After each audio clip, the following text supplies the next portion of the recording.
Football খেলায় প্রতিটি কোচেরই নিজস্ব দর্শন এবং ট্যাকটিক্স রয়েছে, যেমন পেপ গার্দিওলার পজিশনাল বেসড ফুটবল, যেটাকে স্প্যানিশ ভাষায় বলা হয় জুয়েগাডি পজিশন। মরিনহোর কাউন্টার অ্যাটাক কিংবা বাসপার্কেরও দর্শন রয়েছে। এছাড়াও জার্মান কোচদের মারদাঙ্গা প্রেসিং কিংবা লিওনেল স্কলনির 4-4-2-তে হাই প্রেস এবং কুইক ট্রানজিশন। এছাড়াও হোয়াইট স্পেস কাজে লাগিয়ে ফ্লেক্সিবিলিটি আনা। তবে বিপরীতে যদি প্রশ্ন করা হয় ব্রাজিলের বর্তমান কোচ ডরিবালের দর্শনটা কি, তাহলে হয়তো কয়েক মিনিট চুপ থেকে ভাবতে হবে আসলেই কি তার কোনো খেলার দর্শন আছে, থাকলে সেটা অদ্য কি, না হলে ব্রাজিলের বর্তমান ফুটবল দলটারই কেন বা এই নরদশা। রাফিনাকে ধরা হচ্ছে এই সিজনের ব্যালন ডি'অরের সবচেয়ে গুরুত্বপূর্ণ ক্যান্ডিডেট হিসেবে।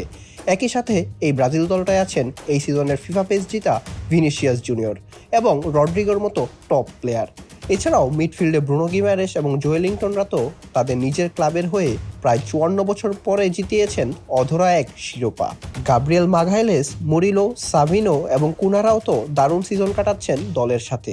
তাহলে কেনই বা জাতীয় দলে আসলেই সবাই খেই হারিয়ে বসেন?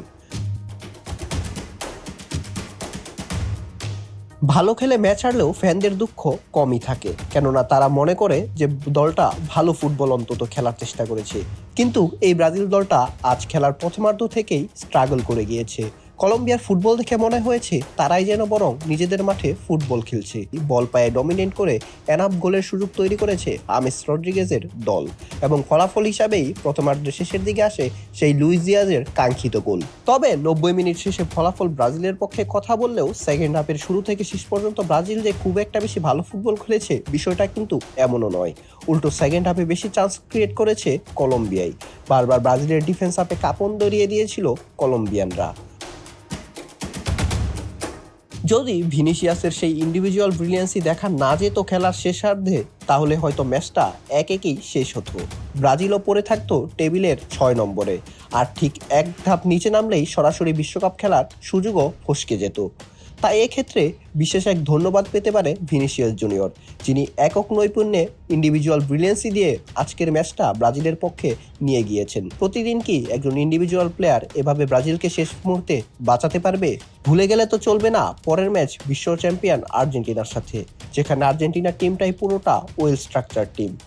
তাদের কোচ মাঠে নামার আগেই প্রপার প্ল্যানিং করে মাঠে নামেন, এবং সেটার প্রভাব খেলার মাঠেও বিদ্যমান, যার কারণে এই দলটা বিশ্বকাপ জেতার পর আবারও কোপা আমেরিকায় চ্যাম্পিয়ন হয়েছে।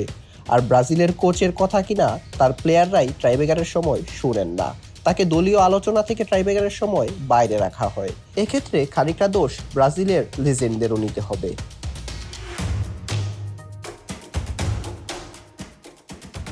অঙ্কুর গমেজ, বিডি আর্কাইভ স্পোর্টস।